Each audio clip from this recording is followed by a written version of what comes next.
Srdečne vás všetkých pozdravujem.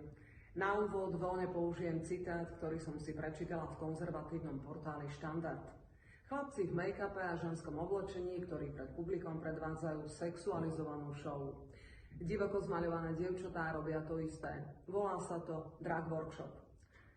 Takto budú vystupovať a učiť sa mladí ľudia od 16 rokov. Teraz, na konci januára 2024.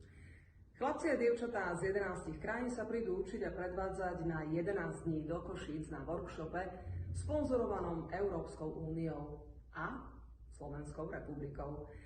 Má ísť vraj o umenie, ktoré sa najčastejšie predvádza v baroch, a teda čo sa mladí v Košiciach naučia, sa im zíde. Možno by som takúto akciu, ktorá mi je proti srsti, prešla bez povšimnutia. Lenže sa ukázalo, že na projekte sa zúčastňuje aj slovenská LGBT mimovládka Sapling, ktorá získala v minulom roku dotáciu z Ministerstva kultúry 10 000 eur, z fondu na podporu umenia najskôr 12 000, potom 8 000 a 5 000 eur. Z Ministerstva školstva a Národného inštitútu vzdelávania a mládeže dostali organizátori drag workshopu dve finančné tranže spolu vo výške 336 000 eur. A sú tam ešte ďalší štátni a verejní podporovatelia. Zaujímalo by ma, čo na podporu tejto mimovládky hovoria samotní Košičania. Mesto Košice im poskytlo 5 000 eur, pritom už 1. decembra kvôli akútnemu nedostatku financií vstúpilo oficiálne do krízového režimu a ak nezdvihne dane, hrozí mu nútená správa. A prečo na to upozorňujem? Z jednoduchého dôvodu. Verejné financie sú po Matovičovsko-Hegerovských vládach v kolapse. Samosprávy bojujú o prežitie, konsoliduje sa a škrtá sa, kde sa len dá.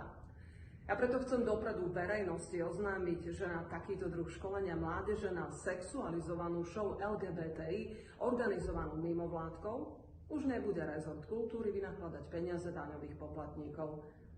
Len aby sa dopredu vedelo. Hovorím to skôr, ako sa zdvihne vlna nenávisti a hrubosti v niektorých médiách a na sociálnych sieťach.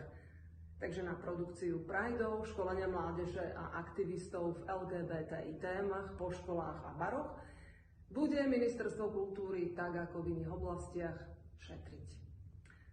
Hádam, tento druh v úvodzovkách umenia prežije aj bez štátnych dotácií.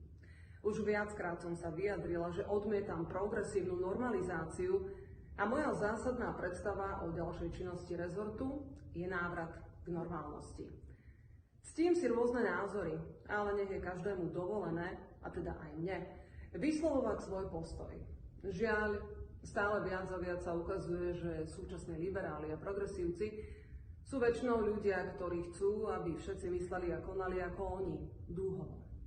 A nedokážu si ani predstaviť, že by bola možná schéma života a vzťahov, v ktorých by liberáli žili tak, ako chcú žiť liberáli, ale nám ostatným by bolo dovolené žiť nejako inak, povedzme tradične.